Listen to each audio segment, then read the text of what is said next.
Hi, I'm Steve Parker. Yes, the honeymoon period is now officially over. Cuenca isn't some magical fantasy land full of rainbows and alpacas handing you flowers. Well, okay, the alpacas sometimes do wear flowers in their hair, but that's a different story. So, what did I learn in the 3 months of living here in the beautiful Andes? Come on, let's fly.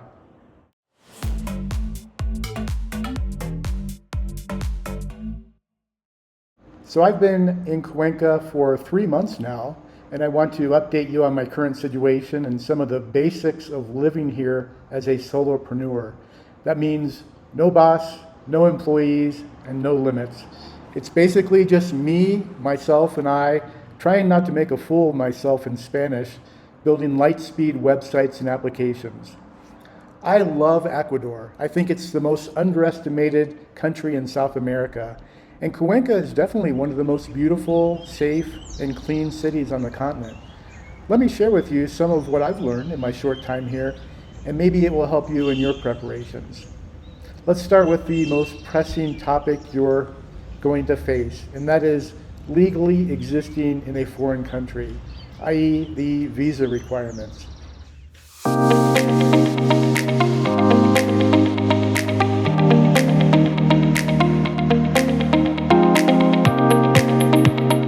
First and foremost, you've got to sort out your visa if you plan to stay in Ecuador on a quick vacation. I'm personally on a tourist visa right now, working on my Ecuador digital nomad visa, which will hopefully grant me another 2-year stay after my tourist extension expires. Now, as far as general entry and typical fees, if your passport falls under Ecuador's visa waiver or tourist stamp agreement, you don't pay any reciprocity fee to enter. You can extend your initial 90-day stay up to 128 days total for $158 paid in cash at the immigration office. If you're looking to go to the Galapagos, that requires a separate $100 national park fee plus a $20 transit control card specifically for the islands. As for other nationalities, if your country isn't on the visa waiver list, you might need a visa in advance, subject to extra fees. Always confirm with an Ecuadorian consulate or embassy because requirements and fees do change from time to time. But that's the big picture. So get your passport stamped, keep a healthy stash of money, and get ready to enjoy life in the Andes. After your initial 90 days, you'll need an extension. I just did this extension myself, and like most government fees here, it's cash only, so bring a wad of dollars. I went to the immigration office at the Cuenca airport. It's called the Oficina de Migración en el Aeropuerto Mariscal Lamar. And I met my representative from my attorney's office, which I highly recommend if your Spanish is still at the Hola, dos cervezas, por favor level. Together we filled out some paperwork, which is of course all in Spanish, and my rep dashed off to the bank to pay, and then I walked out about an hour later with my extension in hand, valid through March 30th, 2025. By that time, I should have my digital nomad visa squared away, assuming the delayed State Department paperwork shows up. Ah, yes, government agencies, same bureaucracy, different accents. As far as the digital nomad visa, let me give you the essentials. First, Ecuador used to require that your company be over a year old, but now it's only 3 months. Hallelujah. However, they do not recognize sole proprietorships, so your business must be an LLC, S Corp, or something similar. And guess what? Everything must be apostilled, the golden certification that your documents are legit worldwide. Here are the 6 main items they'll ask for. First is a certificate of status of your company. It must be apostilled, typically by your Secretary of State if you're from the US. Second, income proof. You have to show regular deposits labeled as payroll clearly from your company. They often want 3 months of statements translated into Spanish. 3, a background check from the FBI, which needs to be apostilled by the US Department of State. It's okay if the original is English. Your attorney can arrange a certified translator in Ecuador. 4, a state background check. If you live in Florida, for example, you can request it directly in Spanish and then have it apostilled by Florida's Secretary of State. Other states may require you to get it in English and then translate. 5, notified verification of employment letter or apostilled work contract. This confirms your start date, salary, remote work arrangements, and the fact that you'll stay employed for at least 2.5 years. And then 6, an Ecuadorian health insurance certificate. You need coverage valid in Ecuador. Your attorney can direct you to a local specialist who knows the ropes. Yes, it's a pile of paperwork, but the payoff is living in a spectacular city in the Andes, plus bragging rights when you drop the word apostille like a pro.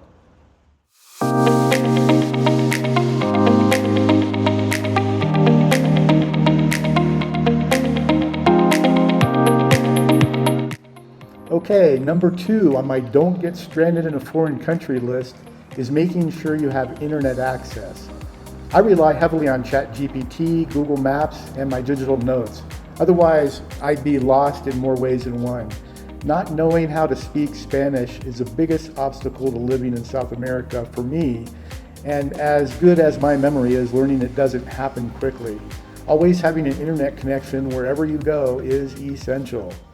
For guaranteed connectivity from the moment I set foot in the airport, I got an eSIM from Aralo for my iPhone 13. It's super convenient because you can set it all up before you even board the plane. And the moment you land, you're online. No more scurrying around trying to find a SIM card kiosk in a language you barely speak. Packages range from $8 for a 1 gigabyte of data up to $32.50 for 5 gigabytes of data. I get the 3 gigabyte package for $21 a month. I'll probably cut this off pretty soon though, now that I have cheaper options. I also have a second burner phone. I imported an old Galaxy S9 and got a local plan with Claro. One of my Ecuadorian friends helped me to navigate the store because, again, no habla. I got 16 gigabytes a month for $17.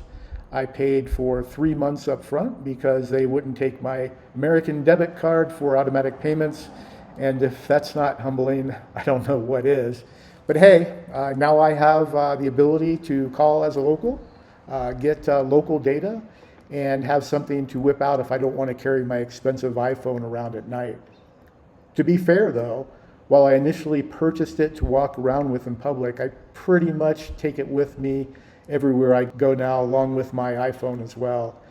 It's been valuable in providing relatively inexpensive internet connection when I'm working in the park or just generally away from Wi-Fi.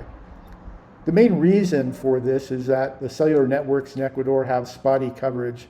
So by carrying both my phones around, I generally always have a connection, even if one of the cellular networks is failing me. At home here in my Airbnb, we have a fiber internet connection from a local company called Clarity. I think it's a plan that boosts bandwidth at night, which is perfect for me since I typically watch a streaming service or YouTube videos in the evening. Clarity prices are as follows. Basic fiber plans are around $25 to $30. Mid-range plans between $35 and $45. And high-speed fiber plans typically range around $50 to $60 per month. You should check their website for the latest as they have promotions all the time. Movie Star is a competitor which has basic ADSL still for $20 to $25 a month. Then they also offer mid-range, higher speed fiber at between $30 and $50. Next is a fiber company named NetLife. They are an ISP offering symmetrical fiber plans. The package pricing is typically around $30 to $35 for your basic fiber plan, up to about $60 for their highest tier. And then finally you have ETAPA, which is the municipal utility provider in Cuenca that offers water, phone, and internet. And for internet, they've upgraded some areas of fiber, but many still have the old ADSL infrastructure. Plans start from $20 to $25 for the ADSL connections, up to $40 plus for higher fiber speeds. Keep in mind that many times when you rent the packages included or already installed, and you simply pay the monthly utilities.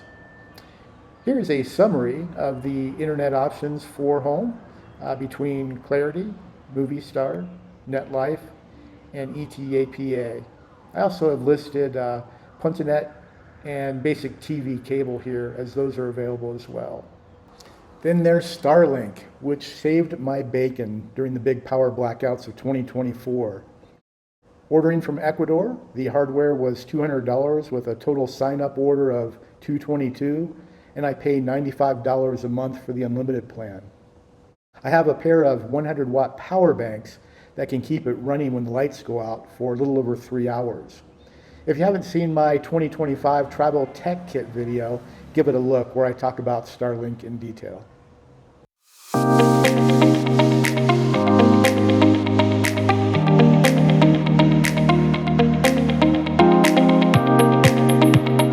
Okay, let's talk transportation in the city of Cuenca. I personally am a man of simplicity. I have 2 modes of transportation, the taxi and my feet. Yeah, taxis are so cheap here that most rides average around $2. They're no Uber, but they're metered, and typically everyone uses the AzuTaxi app.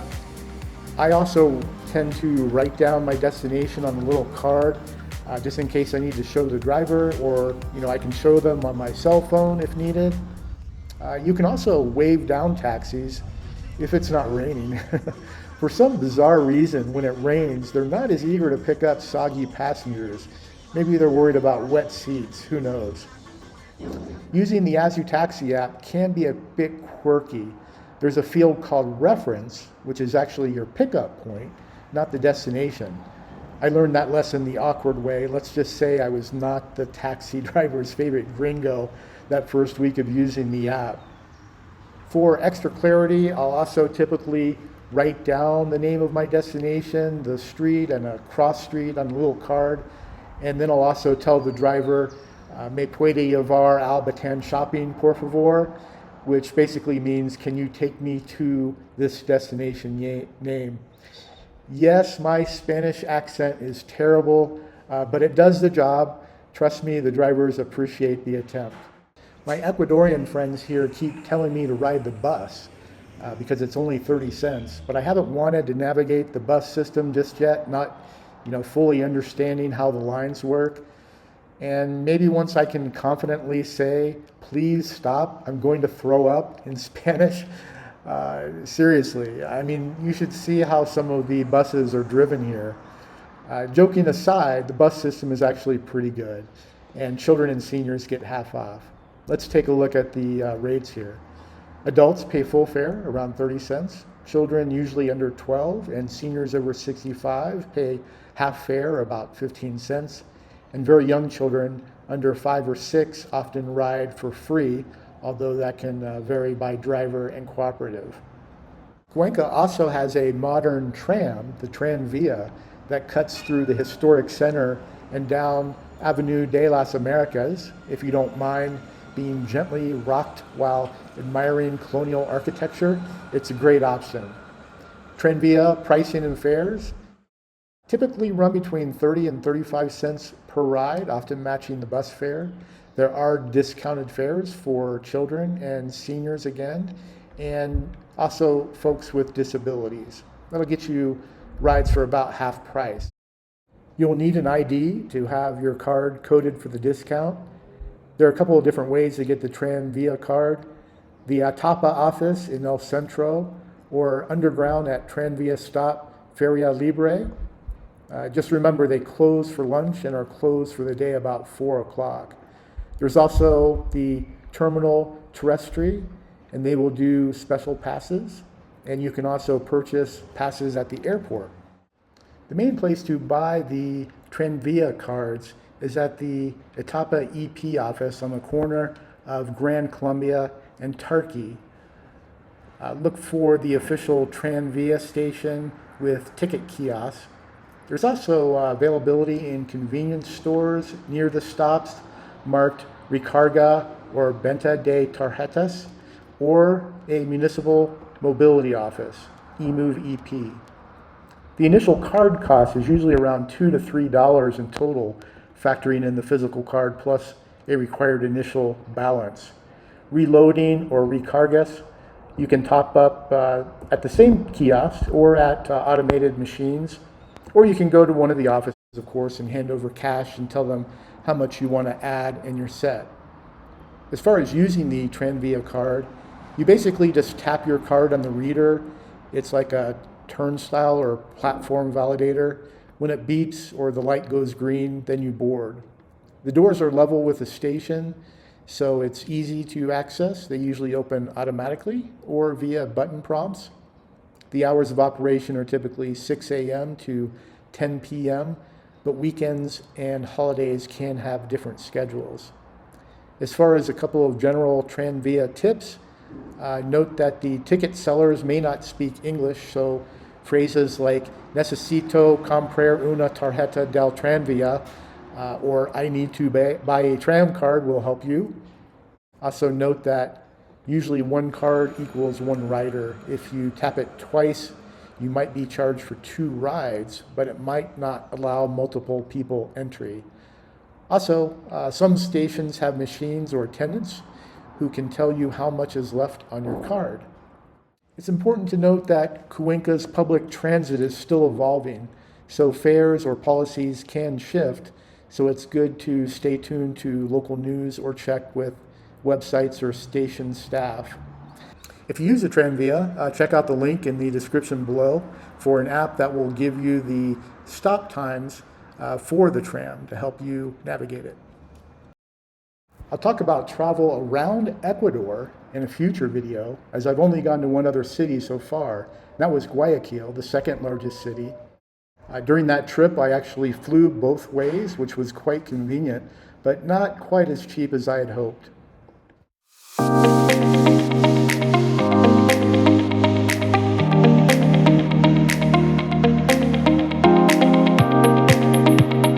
Okay, let's talk banking, cash, and using credit cards. As I mentioned in my top 10 Ecuador video, one of the reasons that I love living here is that they use the United States dollar. If you need cash, you'll find that the Banco Guayaquil here in Ecuador typically has the lowest ATM fees, which are currently running $1.45. Plus, I'm able to get smaller bills at the teller, which is crucial because everyone seems allergic to $20 bills here. Vendors will act like you just handed them a bar of soap with a spider on it if you try to pay with a $20 bill. So go to a guard at the bank and politely say, "Me puede dar cambio, por favor?" which basically means, "Can you give me change, please?" Then he will typically just wave you in line, and be sure to take off your hat in the bank. I typically write down on a piece of paper what denominations I want, so the teller can very quickly and easily hand me typically a healthy stack of $1 bills, coins, and I also take a hefty stack of $5 bills. Coins are mostly for the taxis and small shops and random alpaca flower vendors. But grocery stores like Aralo or Supermaxi do accept credit cards, which is awesome. But many smaller businesses don't like to use them because they have to pay, typically hefty fees. In addition, anything you buy here with a credit card gets hit with a hefty tax. So be prepared to carry good old cash. As of 2024, Ecuador's standard sales tax, known as IVA, has increased to 15%. Here's how it works. Standard goods are taxed by 15%. This is most items in the country. However, there are tax-free goods at 0% IVA. These are essential items like fresh produce and some staples. They will remain exempt, so no taxes applied. Then you have higher tax goods. These are certain products like alcohol, sugary drinks, cigarettes, and some imported items. They are taxed at an additional consumption tax called ICE. This can increase the total tax rate on these items beyond the standard 15%. If you see a higher tax rate listed on your receipt, such as 18% IVA, It reflects the standard 15% IVA plus any applicable ICE charges for specific goods. Stores in Ecuador often combine these taxes into a single IVA line on your receipt, so don't worry if it looks higher than expected. It just means you purchased items with extra taxes applied. Everyday essentials like fresh produce are unaffected by these changes, keeping them tax-free and affordable.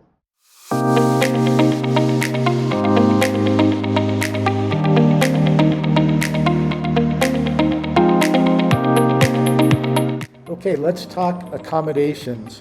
If you are new to Ecuador, I highly recommend an Airbnb for at least your first month. Airbnb is like a security blanket. There's some insurance in case the place wasn't quite what was advertised. And best of all, you can read the reviews of all the places. This is huge when you're dealing with a city that you barely know. Airbnb AirCover for guests provides some guarantees. Let's take a look. Booking protection guarantee.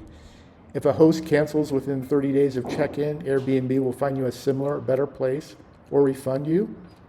There's a check-in guarantee. If you can't check in and the host can't fix the issue, Airbnb will again find you a similar place or better or refund you. There's a get what you booked guarantee. If your place isn't as advertised, Airbnb will rebook or refund you. And then finally, there's a 24-hour safety line where you can access a dedicated support team at any hour. I was able to find a spot with this beautiful penthouse view of the Andes Mountains, which I was able to negotiate for $600 a month. It's modern, secure, and doesn't require a giant deposit. But I am now paying for utilities, and I also agreed to pay for an extra $20 a week for maid service, which in my opinion is the best money that I've spent all month. Of course, some folks say, Airbnbs cater too much to foreigners, which is partly true, and it can drive up the cost of local rents. So I'm planning on finding a more local style apartment or possibly a house once I get my 2-year visa. Okay, so as a newbie here, there's a few things I'm learning about dealing with local landlords. And number one is that you'll likely want to work with a real estate agent. They can help you steer clear of pitfalls like owners holding you responsible for broken appliances. Ideally, you want to have a contract in Spanish that spells out and provides details about what you're on the hook for, like water, electric, internet, gas, and maybe any association fees. I haven't ventured too far down this road yet, so I'd love to get your comments if you've got some experience. One thing to consider, if you're using Starlink, you might need a safe place to place the device up on a roof or a terrace, hopefully facing south if you're in Ecuador, to get the best satellite internet connectivity. You should check with your Airbnb host first about this, obviously, and if the electricity goes out, you'll be very happy you have a gas stove and also a lighter in your kitchen. Yes, many stoves in Ecuador have an electric igniter, but it won't spark if the power is out. Ask me how I know. There are other accommodations you could consider, such as hotels and hostels. For example, many travelers stay in hostels that can range from around $10 to $15 per night for a bed in a dorm, or up to $25 to $30 for a private room. If you're craving a bit more comfort, mid-range hotels in Cuenca might run anywhere between $30 and $60 a night, while high-end or boutique hotels located near El Centro can go for $80 to $150, and I've seen some for even higher, depending on the amenities and location. Another option is bed and breakfast or small guest houses, which can offer a more personal touch, often for between about $25 to $45 a night. And if you want a more community vibe, some people opt for co-living spaces, which cater to digital nomads, which can start around $300 ranging up to maybe $600 a month, including utilities and communal work areas. Just be sure to confirm, what's included. And I like to know things like, the internet speed, kitchen access, laundry, and so forth before you commit.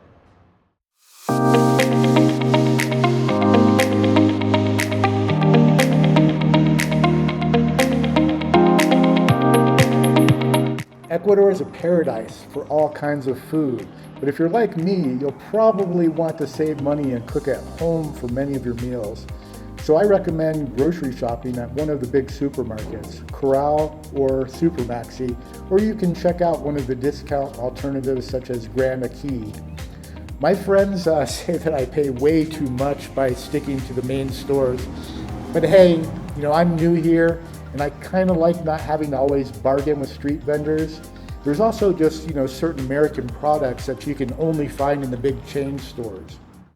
If you really want to save though, head to one of the local mercados like Mercado Augusto 10 on Calle Larga, where farmers sell fruit and veggies really cheap.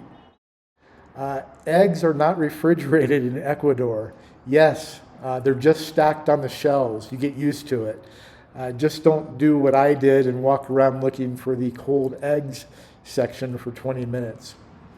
Eggs at the standard supermarket are typically $2 to $2.50 per dozen. And if you buy from local markets or in larger quantities like, the 15 to 30 egg tray, you can get costs down to around $1.80 to $2 per dozen. Now, when I want familiar meat cuts, I go to Supermaxi El Vergel. They have baby back ribs, T-bone steaks, and some brands of bacon that I've really come to love. Sure, you're going to pay gringo prices, but it's nice to treat yourself. Otherwise, local brands are often cheaper and quite good. My advice, adapt and learn to love new flavors. It's all part of the adventure, right? Here's a sample of my most recent Supermaxi grocery receipt. Here you can see what I paid for strawberries, asparagus, cheddar cheese, carrots, and tuna. And in this next slide, you'll see what I'm paying for a 12-pack of beer, some shaving cream, baby back ribs, and T-bone steak. That day I spent $123 in total, and I got groceries to last me the next week. Don't forget those IVA charges I told you about. So if you see 15 or 16% on certain items, it's because of that additional consumption tax. As for restaurants, Cuenca is a foodie haven. From $1 street food all the way up to fancy dining that can cost $20 to $30 a plate. Personally, I'm a fan of San Sebastian Cafe for breakfast near the San Sebastian Park. I really love the vibe of that area. There's also Chicano Taqueria for Mexican. Common Grounds when I'm missing American sports bars. Sunrise Cafe when I want English-speaking servers and maybe some pancakes. And Golden Prague Pub for microbrews. I'd also like to recommend my adopted Ecuadorian family's Little Italy Pizza for fantastic pizza and pasta on the south side of the river. And then in downtown, I love Chipotle Grill on Calle Larga when I want something a little bit rowdier. One of the best meals that I had was at Mayu inside the courtyard of the Cathedral of the Immaculate Conception. In Spanish, that's Catedral de la Inmaculada Concepcion near Parque Calderon.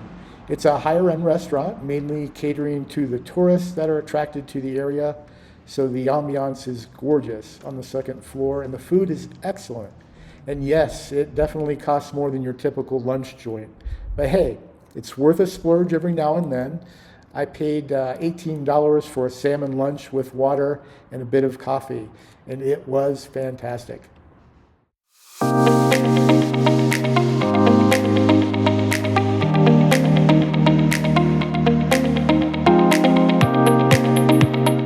finally, let's talk a little bit about communication and AI. My biggest challenge here is that while I'm learning Spanish, I'm not exactly Don Quixote yet. I rely on AI, particularly ChatGPT.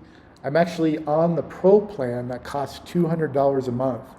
I know, that sounds high, but trust me, the advanced voice features have saved my butt more times than I can count.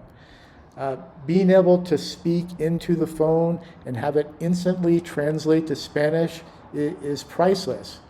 I can have a semi-real-time conversation with the locals and not feel, like a complete idiot.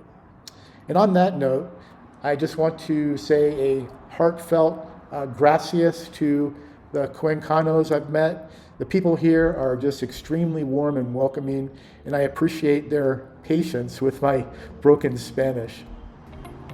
Now, if you're thinking about becoming a solopreneur abroad, no boss, no employees, and total freedom, join me on this crazy journey. Feel free to share your own stories, questions, or tips in the comments. And until next time, ciao amigos.